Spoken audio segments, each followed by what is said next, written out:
Hi, my name is Julie Bradley. I'd like to discuss with you now how we teach handwriting or lettering to your children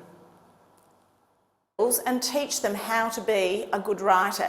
It doesn't mean that they have to write just like us. They can develop their own style as they mature, but we have to actually teach them the skills that they need and not assume that they're just going to catch them. So we need to make sure that we've given them the penmanship skills if they are a poor writer. Go back and look at where is it falling apart for them, or get it right from the start.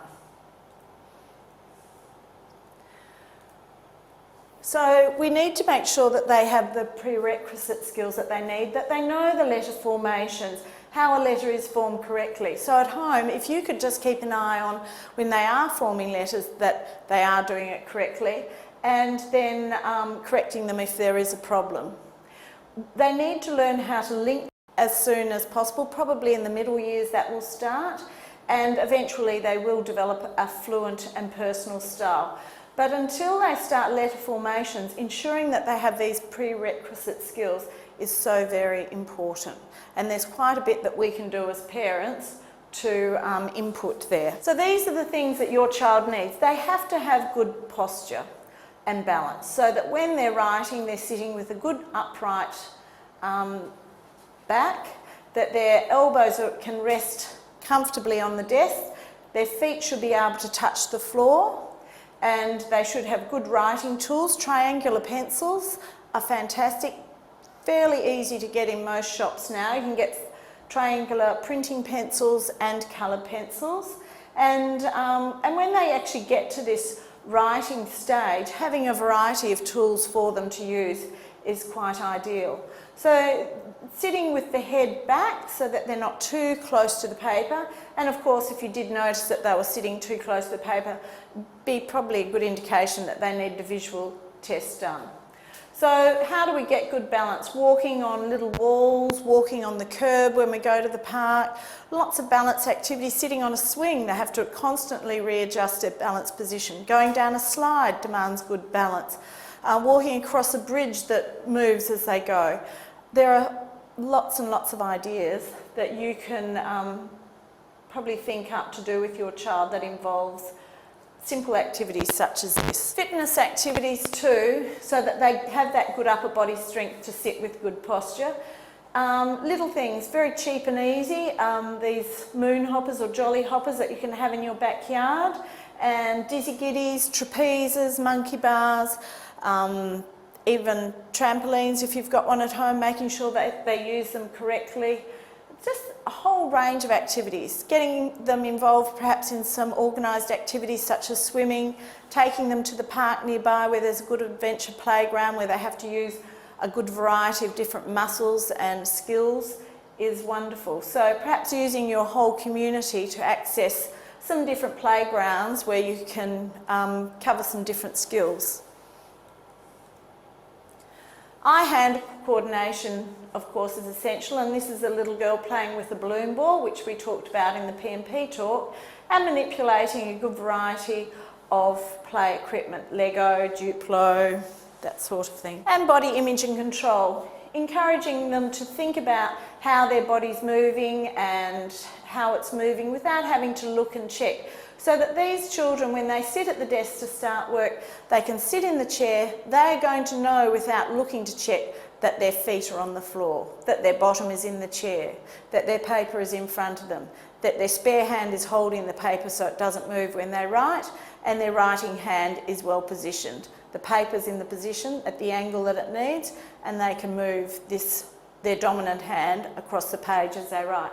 So they need to know all those things are happening without having to look and check and make sure that everything's right. They should have an innate sense of knowing that things are where they are, and that how their hand needs to feel how their body needs to feel when one hand's staying still holding the paper and the other hand has to move. That's quite a skill in itself. They have to have a good concept of laterality and the ability to cross the midline. Now, unfortunately, there's not a lot of sporting activities where we actually cross the midline. And it's really in our floor sessions in P&P that we do make a concentrated effort to do activities to cross the midline, and there are some specific games and things that we play with the children to ensure that they are crossing the midline and not turning their bodies rather than crossing the midline, or moving their bodies so that they're not crossing the midline.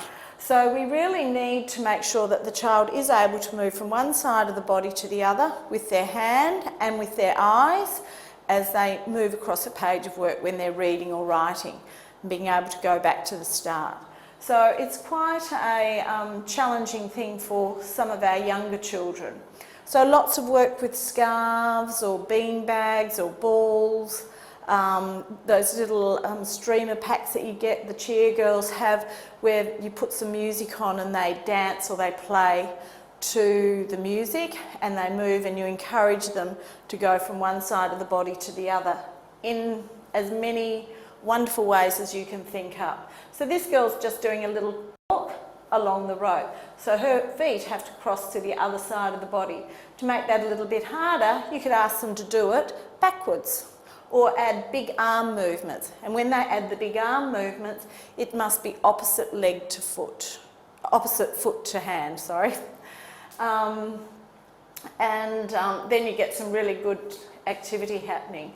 But they have to develop a dominant side, and they should have a dominant hand for cutting, lettering, drawing, painting, or whatever. Ideally in the classroom, that's why we seat the children facing the front of the room, so everyone has the same front of the room, and we don't get children being confused by sitting at an angle to the front of the room, where quite often we see that these children are unable to transfer information from the front of the room to the angle at which they're sitting to the horizontal surface at which they're writing. So they've got to go from a vertical to a horizontal surface, and also change the angle of that information as they move back to their desk. Much easier for them to be able to simply look up and only have the transfer of plane, whereas without changing all the angles and everything as well. We often see children too in group situations where they will mirror the child opposite them. So sometimes, even though they may be right-handed, if they mirror the child opposite, they may pick up their pencil or their scissors in their non-dominant hand just because they're mirroring the child opposite. They'll also, if they try and copy off the child opposite, probably not have the directionality understanding to cope, and may copy an M rather than a W, or a W rather than an M, or get a B and a P, or something mixed up, just because of how they're looking at the child opposite their work. So we really need to make it easier for our children, and to do that, having them sitting face on to the front of the board or the front of the room or the main source of information is absolutely essential for a young child. Because we know laterality may not develop fully in some children until the age of 8, it's putting big stress on young children who haven't developed that skill to have to cope with a group situation and not being direct to the front of the board before they're ready.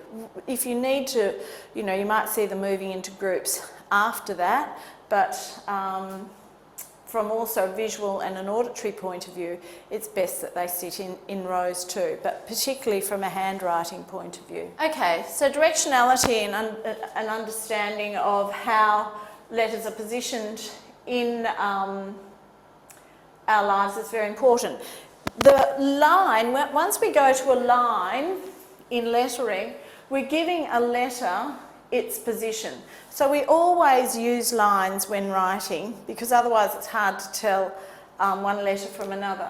So we know that this is an H, this is an N because of its size in relation. A P has to go under the line, an R is also a little bit like an N. So without that line giving us a reference point, the directionality and the confusion that can create from that can be really hard for some young children.